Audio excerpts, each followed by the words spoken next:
betul ada upaya pengumpulan massa, kalau betul kemudian memang targetnya hanya endgame dari rezim Jokowi, saya pikir harusnya polisi, penegak hukum berani bertindak. Polisi hingga kini masih memeriksa intensif 17 orang dari 66 orang yang diamankan untuk mengungkap adanya aktor intelektual. Ditambah hoax dan bumbu-bumbu lainnya, maka di sebuah daerah bisa jadi tersulut untuk turun ke jalan. Gelombang demo penolakan akan marak dan ini akan diikuti oleh orang-orang di daerah lainnya dan pelan-pelan akan menjadi gerakan besar. Saya meyakini ada aktor di belakangnya yang lebih bertujuan politik dan menggunakan adik-adik mahasiswa dan sebagian masyarakat menjadi tameng yang akhirnya akan ikut menularkan di pandemi ini. Situasi di hampir semua kerusuhan di seluruh dunia, termasuk di Indonesia, bermula dari situasi seperti ini. Ekonomi hancur, perut lapar, ada korban jiwa, maka itu jadi satu kesatuan yang sempurna untuk melakukan. Hayo, udah pada subscribe belum nih? Ayo buruan subscribe sekarang karena subscribe itu gratis. Buruan klik tombol merahnya dan nyalain loncengnya biar kita makin semangat bikin kontennya. Yuk! Joman mengatakan, demo Jokowi Endgame didalangi elit berjiwa fasis. Polisi bongkar 2 dalang aksi 24 Juli yang mereka ingin gulingkan Jokowi. Seruan nasional bertajuk Jokowi Endgame ditanggapi keras relawan Jokowi. Ketua Umum Relawan Jokowi Mania atau Joman, Immanuel Ebenezer, menduga demo dengan tuntutan menolak kebijakan PPKM dan menghancurkan oligarki istana itu didalangi oleh elit politik berjiwa fasis. Dalang aksi ini tak punya empati pada penderitaan rakyat. Dia fasis yang memanfaatkan wabah pandemi untuk berkuasa, kata Immanuel Ebenezer kepada wartawan pada Sabtu kemarin. Agenda aksi menurut dia dibuat oleh orang yang melek dengan propaganda dan provokasi.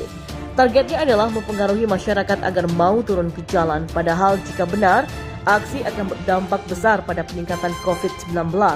Seruan aksi bertajuk Jokowi Endgame beredar di dunia maya sejak kemarin, dan dalam poster seruan tertulis aksi diikuti oleh Gojek, Grab, elemen mahasiswa dan juga Persatuan PKL Jakarta.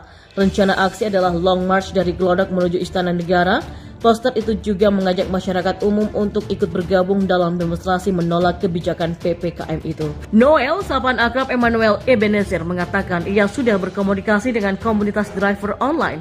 Dia memastikan tidak ada satupun dari mereka yang berencana turun ke jalan pada Sabtu kemarin. Para ojol ini sendiri kaget ya atas propaganda itu, makanya saya sebut penyebar meme 24 Juli adalah kelompok-kelompok monster yang lucu. Dan jelas ini punya dalang. Mereka ini selalu berencana mengorbankan rakyat untuk syahwat kekuasaan, kata Noel. Dia pun mensinyalir ada 3 kelompok yang berniat untuk aksi menolak kebijakan PPKM dan berujung pada pelengseran Jokowi. Yang pertama dalam aksi yang berasal dari elit politik yang coba menaikkan rating kelompoknya. Yang kedua, kata Noel, kelompok kriminal yang akan siap sedia mengambil untung jika terjadi kekacauan. Yang ketiga adalah kelompok dan komunitas rakyat yang mudah terhasut dengan sebaran meme hoax. Dan untuk yang ketiga, kita harapkan untuk tetap di rumah dan berpikir jernih demi keluarga, kata Noel yang juga aktivis mahasiswa 98 itu. Dia mengingatkan Presiden Jokowi dipilih oleh 86 juta rakyat lewat mekanisme demokrasi. Jadi kata dia, yang dilawan dalam hal ini bukanlah Jokowi seorang, tapi 86 juta pemilih Jokowi yang tidak akan rela pilihannya diganggu. Dan yang kita khawatirkan adalah perlawanan balik 86 juta pendukung Jokowi yang tidak rela pemimpinnya diganggu oleh para elit yang suka memeras dan fasis, kata Noel.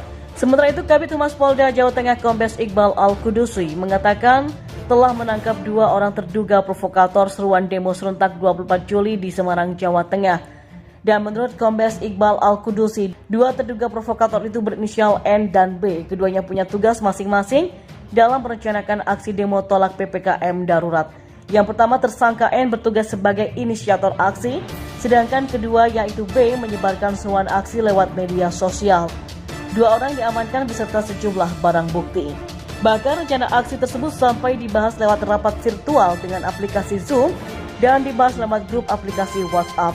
Iqbal menerangkan dari percakapan di grup WA itu terungkap ajakan aksi disebar di wilayah Semarang, Kota Solo, Kabupaten Sukoharjo, Kabupaten Brebes, dan Kabupaten Kudus. Adapun pelaku N dan B akan dijerat dengan Undang-Undang Nomor 1 Tahun 1946 tentang Peraturan Hukum Pidana. Dan kini santer terdengar tidak hanya mahasiswa yang menjadi kuda-kudaan musuh Jokowi, para kepala daerah pun patut diduga terlibat dengan cara mengendapkan dana COVID yang triliunan. Kalau sudah begini, apa sebutan yang paling tepat untuk mereka yang suka nahan hak rakyat? Yang besar itu adalah yang kuat kesabarannya. Yang besar itu adalah orang yang kuat kesalehannya. Ngerti? Ini harus kuat. Tidak.